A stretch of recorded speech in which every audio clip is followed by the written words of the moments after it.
7 লাখ রোহিঙ্গাদেরকে যখন বাংলাদেশে ঢুকিয়ে দেওয়া হলো তখন কিন্তু আমরা খুব বিপদে পড়ে গেলাম এবং এখন পর্যন্ত এই 7 লাখ থেকে বেড়ে 12 লাখ হয়ে গেছে এবং আমরা কিন্তু এটা নিয়ে খেসারত দিচ্ছি। আপনি কল্পনা করেন যদি 1,15,00,000 ঢোকে তাহলে কি হবে? এই পর্যন্ত আপনাদের লালমনিরহাট, যশোর, বেনাপোল, কুড়িগ্রাম, সিলেট যত পুশিংয়ের ঘটনা ঘটছে একটাও হিন্দু আছে? আপনি খেয়াল করেন না, একটাও কিন্তু হিন্দু নাই। মায়ানমারে একটা সুপরিকল্পনা আছে এই পুশিনের পিছনে। মিয়ানমার চাচ্ছে যে এই লোকগুলোকে বাংলাদেশি নাম দিয়ে আখ্যায়িত করে বাংলাদেশে ঢুকাবে, তাদেরকে আবার নতুন করে বাংলাদেশের বিরুদ্ধে চক্রান্ত করার জন্য ওদেরকে ব্যবহার করবে। আমাদের এটা জেনে রাখতে হবে যে অবৈধ মানুষকে প্রবেশ করানোর ক্ষেত্রে অর্থাৎ পুশিনকে আমাদেরকে এটা ঠেকাতে হবে দেশের স্বার্থে, জাতির স্বার্থে এবং জাতীয় নিরাপত্তা নিশ্চিত করার স্বার্থে।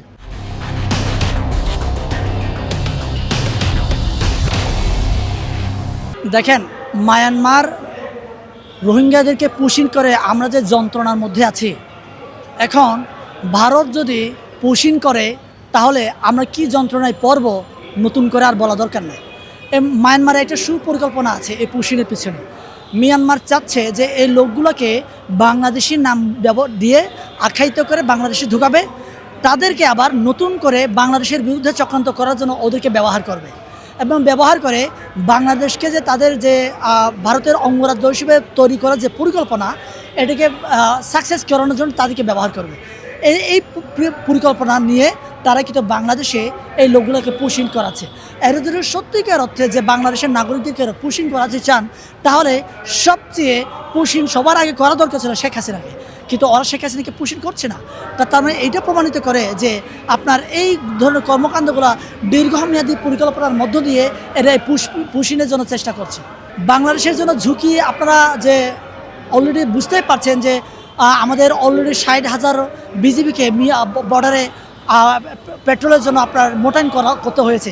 এই যে 60,000 মানুষকে যে আমার বাড়তি খরচ করে যে বর্ডারে মোতায়েনের জন্য আমার বাড়তি টাকা খরচ করতে হচ্ছে, এই টাকার ঝুঁকি যে কী পরিমাণ হবে আপনি অঙ্কে মিলাতে পারবেন না, বুঝছেন? ঠিক তেমনি আপনার যে রংপুরে দেখেন, রংপুরে আপনার ওই যে রাম মূর্তি হচ্ছে, এই রাম মূর্তি কেন হচ্ছে? আপনার এদিকে আমাদের পার্বত্য চট্টগ্রামে অশ্লীল পরিস্থিতি তৈরি করে রেখেছে, এটা ভারত করে রেখেছে।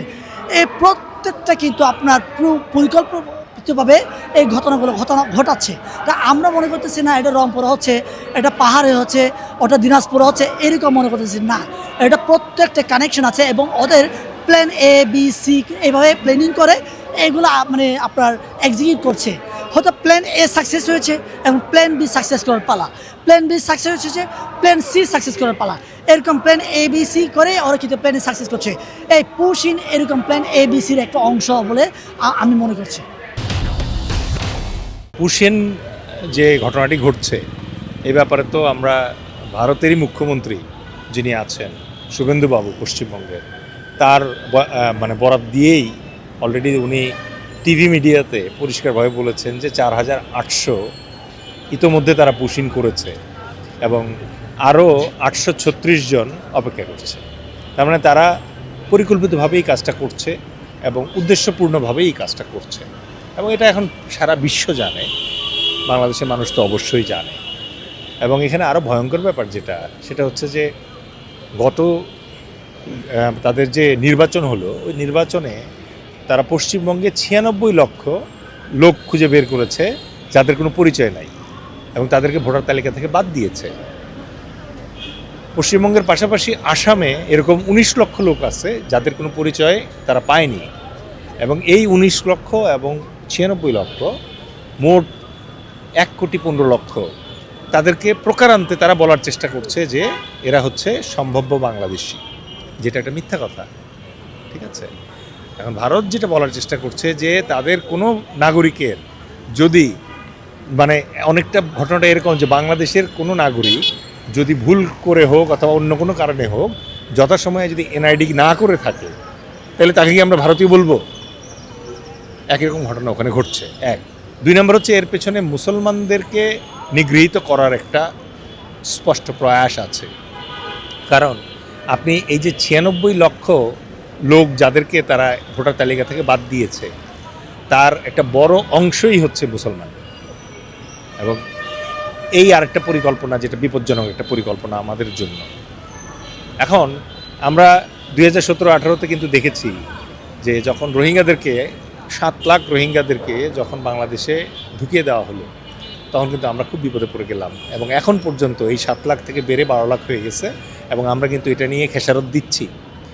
আপনি কল্পনা করেন যদি 1,15,00,000 ঢোকে তাহলে কি হবে। এবং এটা শুধু একক কোনো পরিকল্পনা না, এর সাথে আবার শোনা যাচ্ছে তাদের ডানপন্থী রাজনীতিবিদ যারা এবং বুদ্ধিজীবী যারা আছে তারা আবার আওয়াজ তুলেছে যে শিলিগুড়ি করিডোরকে 22 কিলোমিটার থেকে 150 কিলোমিটার চওড়া করতে হবে, যেন মেইনল্যান্ড ভারতের সাথে সেভেন সিস্টার্সের একটা স্থায়ী যোগাযোগ তৈরি হয়। এবং এটা করতে গিয়ে তারা তাদের সরকারকে পরামর্শ দিচ্ছে যে রংপুর এলাকা দখল করে ফেলতে হবে। ঠিক আছে, তো এইগুলো তো ভয়াবহ বিপজ্জনক ব্যাপার। এবং আমরা অবাক হয়ে যেটা দেখছি যে এরকম একটা ভয়াবহ আলোচনা চলছে, আন্তর্জাতিক গণমাধ্যমে আসছে, কিন্তু বাংলাদেশের সরকার এবং বিরোধী দল বিস্ময়করভাবে নীরব। এটার কোনো মানে আপনি শক্ত প্রতিবাদ দেখতে পাবেন না সরকারের পক্ষ থেকে। আপনি দেখবেন যে বাংলাদেশের স্বরাষ্ট্র মন্ত্রণালয় এই পুশিনের ব্যাপারে শুভেন্দুবাবু যতবার বলছে, এই যে বলল 4,800 প্রবেশ করেছে, বাংলাদেশ স্বরাষ্ট্র মন্ত্রণালয়ের পক্ষ থেকে আপনি কি কোনো প্রতিবাদ দেখতে পেয়েছেন? আমরা কোনো প্রতিবাদ দেখতে পাইনি। যে বর্ডারে ইন্ডিয়া তার অবৈধভাবে তার নগ্ন হস্তক্ষেপের অংশ হিসেবে আমাদের বাংলাদেশে তাদের দেশের নাগরিককে, তাদের দেশের মানুষকে আমাদের দেশে পুশিন করছে। পুশিনটা সাধারণত এর সংজ্ঞায়িত যদি আমরা করি, পুশিনটা হচ্ছে যে যদি কোনো অন্য দেশের কোনো অবৈধ কোনো নাগরিক, অবৈধ কোনো জনগণ যদি অবৈধভাবে তাদের দেশে অবস্থান করে বা বসবাস করে, তাদের ঠেলে পাঠানোকে বলে, আমরা ইংলিশে বলি পুশ ইন।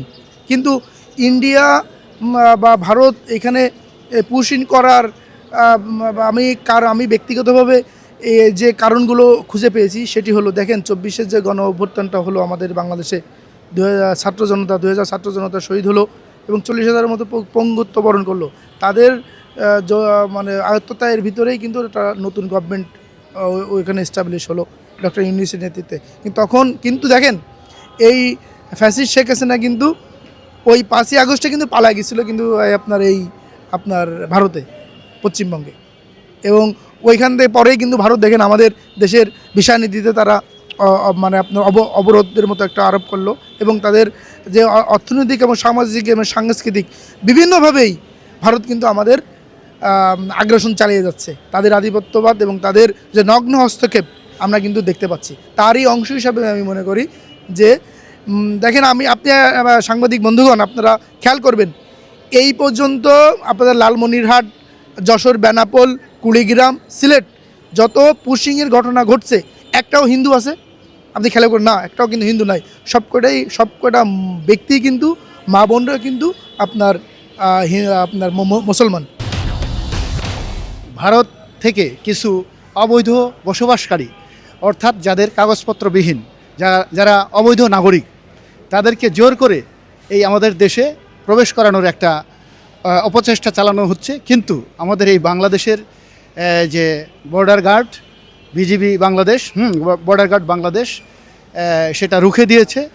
এবং এই ধরনের অনুপ্রবেশ এটা আন্তর্জাতিক আইন লঙ্ঘনের একটা শামিল।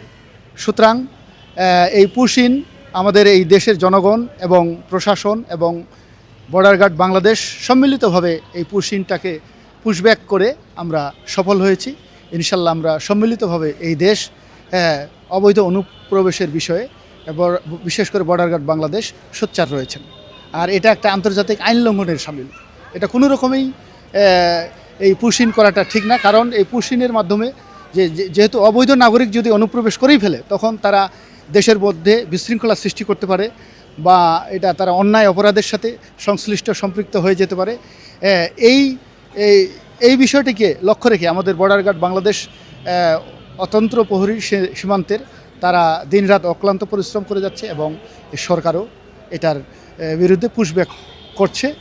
কোনো রকমেই যেন কোনো নাগরিক, অবৈধ নাগরিক বা কাগজপত্রবিহীন নাগরিক যে কোনো দেশ থেকে, শুধু ভারত না, বাংলাদেশে পুশিন না করতে পারে। এবং এটা আন্তর্জাতিক একটা আইন লঙ্ঘন।